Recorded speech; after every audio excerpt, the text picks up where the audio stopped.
And that's again where it starts, and that's so Reb Nachman. So let me start by really saying to you that this notion of peace and truth is based on a medrash, famous medrash. The medrash says, before God created the world, He came to the angel of tzedek, of righteousness, and said, shall I create the world or not? God is consulting with the angels. And tzedek says, yes, God create the world. There'll be charitability, there'll be righteousness, it'll be great, it'll be a good world, it'll be a just world. And then God goes to Emes and says, Emes, shall I create the world? And Emes says, God, do not create the world. There'll be cheating, there'll be deception, there'll be theft. It's going to be b'shuga. It's don't do it, you don't need it. We have it so beautiful up here in heaven, what do we need it for? And then God continued His cosmic dialogue. And He went to, I think, Chesed. And Chesed, shall I create Chesed? Said, sure. People will love each other. There will be such a thing as love and kindness and compassion and caring. And what a beautiful world human beings will be able to experience. And then God came to Shalom. Shalom says, God, whatever you do, don't create the world. They're going to fight wars endlessly. People will fight with each other. People will fight with themselves. It's all going to be about fighting. And the Medrash says God was in a quandary. It was a 2-2 tie. And humanly speaking, God didn't know what to do. So the Medrash says, God cast truth to the ground, and He created the world. And indeed, David HaMelech in Tehillim says, Emes me'eretz titzmach. Truth sprouts forth from the ground. And in Likutei Halachos, Reb Nachman analyzes this medrash so brilliantly. And I want to just, the Kotzker has his own take, but that we'll do another time. But I want to learn with you a little bit what the deeper meaning of Emes and Shalom, because there is a partnership there between Emes and Shalom. If we get them right, they lead us to the highest consciousness humanity can ever observe. If we get them wrong, they lead us to the lowest consciousness, God forbid, humanity can experience. So understanding this partnership between Emes and Shalom is so essential to understanding what peace is really all about.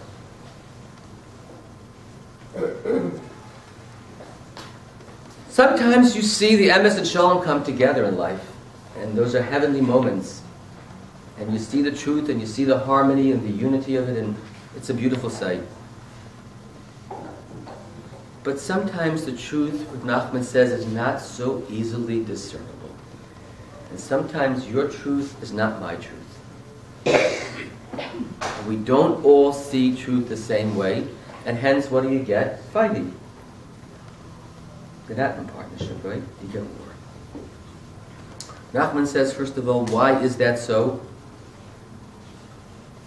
Because he says, wherever there is a seed of truth, even it's surrounded, Chazal say this, he quotes the Gemara, even if it's surrounded by falsehood, a seed of truth, by definition, will make that thing survive.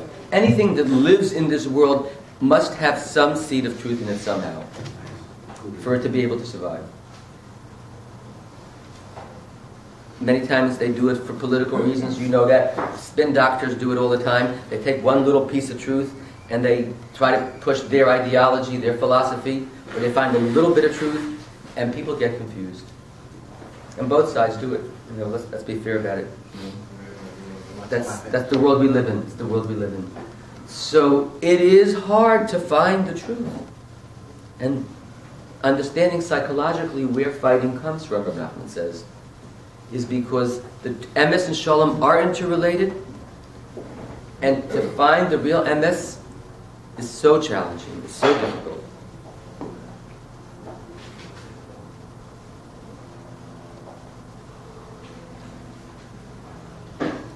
But he says, when these two coexist, you do find the deeper Emes.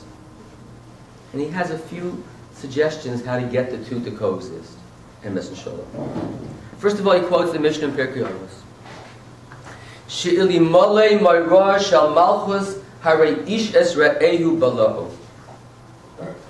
If it weren't for fear, and we'll define of malchus, you all know what that means, we'll define it in a minute, one person would swallow another person alive. And I want to learn malchus on two levels. Malchus is kingdom, is government. You know, this notion that the Tan in the Mishnah says that if it weren't for fear of government, people would swallow each other alive. I want you to know, knowing this Mishnah got me an A in a political science course many years ago. I just, as a side, to show you how our rabbis are advanced, I took this political science course with a professor from Poland, still remember his name, Professor Manelli, who was a Hasidic Yid, who became a complete secularist, atheist socialist. And he spoke Yiddish to me all the time. And he left the Israeli government in 1967 because he left the Polish government in 1967 over Israel because his Yiddish hearts didn't let him at that point. He saw that they were being deceptive. He was an honest socialist, truly believing in it. At that moment, he saw the anti-Semitism, and the Yid in him didn't let it. But he was a complete atheist. I couldn't begin to talk to him. I introduced him to Shlomo once when the Polish embassy honored us, but they hugged and kissed. But that was as much emes as they got, and as much shalom. But he was so sweet. He did not give us exams in school, tests. He gave us a faher at the end of the year, at the end of the semester. I'll tell you what a faher is. He called every oral examination. He called every student in privately, and just the way they do in Cheder, in Yeshiva. It was still in him. And he orally asked us questions, like they do in Yeshiva, and not written exams where you try to cheat, whatever, He can observe you head to toe. That's the way a faher happens, right? Oral examination. So when it came my turn, he asked me, what do you think of the Hobbesian state of nature? Don't get nervous. Hobbes, as you possibly know, was one of those philosophers who discussed why there's a need for a government. And Hobbes said, if it weren't for government, it would have been a situation of war of all against all. There'd be total chaos. Everybody would be fighting each other. Hobbes lived, what, about 500 years ago. The author of the Mishnah lived 1,800 years ago, who said, so I said, Professor Manelli, in our tradition, we have the very Hobbesian state of nature, but I'm sorry to tell you this, it was written, this is a radical breakthrough Hobbes came up with, but it was written about 1,000 years earlier. He says, really? I don't remember that. I said, he says, will you be able to write me the source of that? Because I really want to know that. So I said, of course, I don't know it right now, but I'll mail it to you. So he said to me, write Hebrew for me. So I start writing. He says, where are your vowels? How can you write Hebrew without vowels? Okay, we did vowels. He says to me, and I told him exactly what the Mishnah says. He says to me, I'm amazed. He said, I want to tell you something. He said, your exam is over. I would have given you an A+, because you came late to school every day. Giving you an A-. Okay, so She'ilimali Marash Malchus saved me that semester. He was a brilliant professor. He was a Fatsatenship. He would say, the philosophy of Plato, and you'd hear Plato talking, It was like he was mamash the Masorah, really giving over, with Yiddish and Kishkas, with Yiddish and Neshama. Anyway, back to Reb Nachman. Reb Nachman would have appreciated this, I think, a little bit, maybe. So anyway, She'ilimale Marah Shamalchas HaChachamim saw 2,000 years ago, there would be total war. You have to have fear. But it's on two levels. It's government, but it's the ultimate Malchus Shem Shemayim. Chassidus should have a say. So one element to make peace in the world is there has to be, and I don't like the word fear, it has to be awe, respect, higher authority. If not for that, mamish ishas re'eu below. Nachman says, or actually Rav Nosson says, I think attributing to Rav Nachman, that if you look deeper, he says Eliyahu and Mashiach are not coming for any other reason. They're not coming to eliminate sin.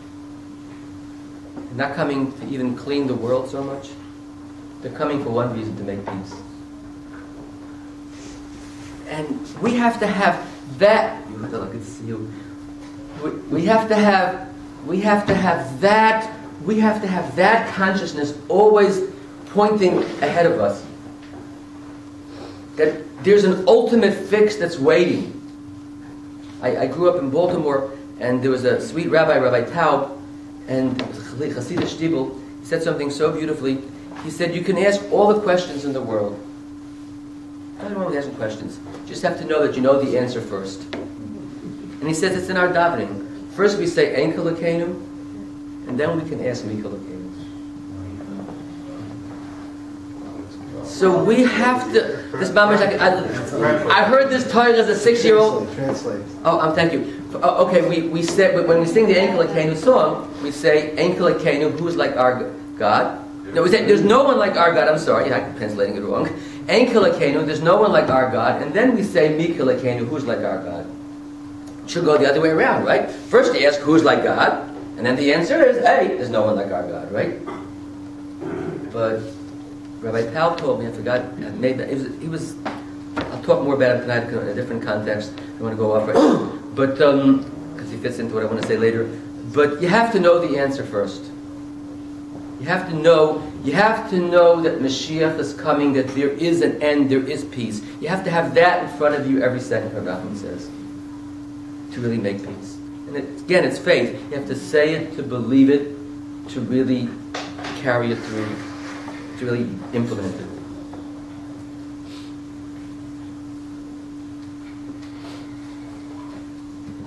But if I can take it a step deeper, it's not good enough to just have the faith. You need a little bit of a taste of it too, to really believe it. Because or else it's abstract, it's out there, it's nothing, you know.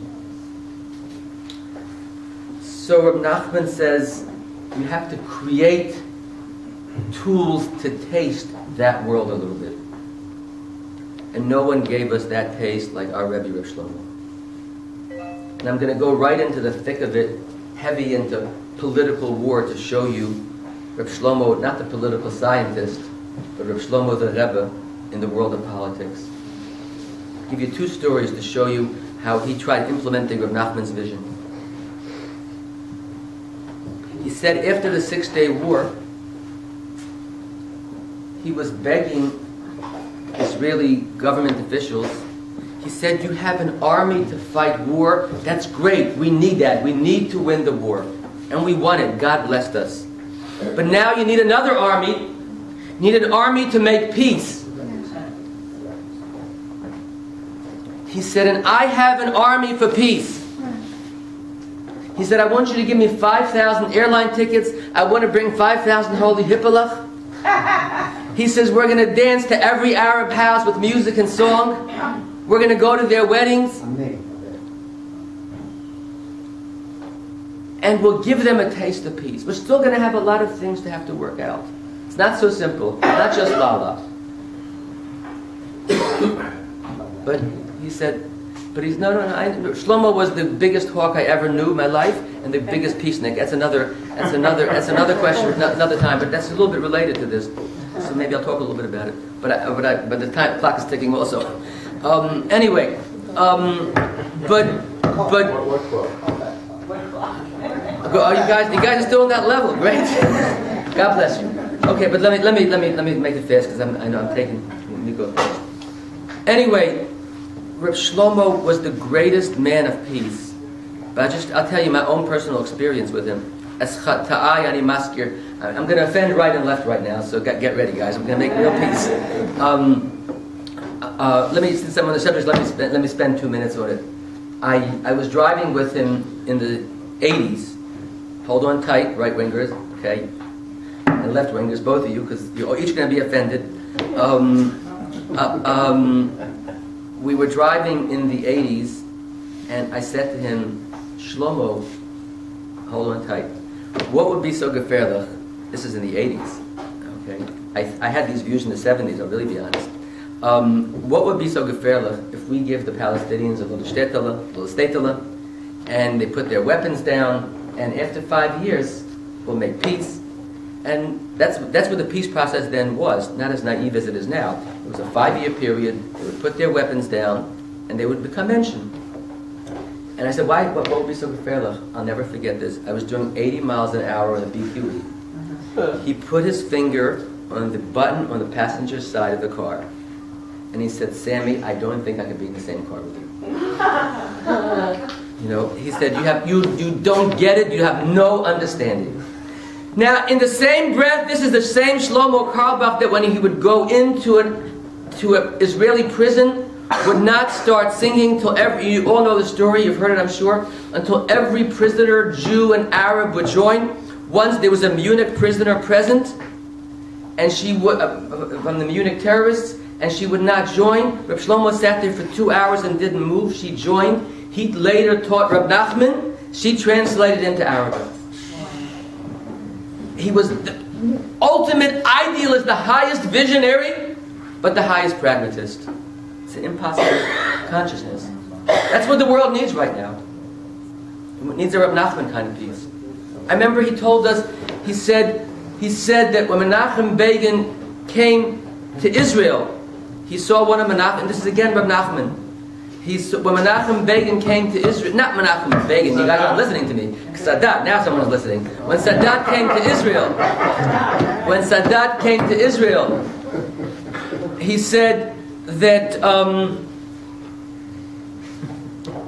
he met one of Begin's advisors at the airport. He says, and he was quite close to Begin. And he said, do me a favor, tell the Prime Minister that when Sadat is coming in a few days, I have a brilliant idea. Tell him that I think we should greet him at the airport, and in the motorcade we should line children who should be singing and dancing along with the motorcade. Let's take him straight to the Kotel. Let's sing and dance with him by the Kotel, Ad Leiv HaShamayim, and let's ask him if it's okay with him if we can then go back to the pyramids we built and fly back there with them and sing and dance with us and them there.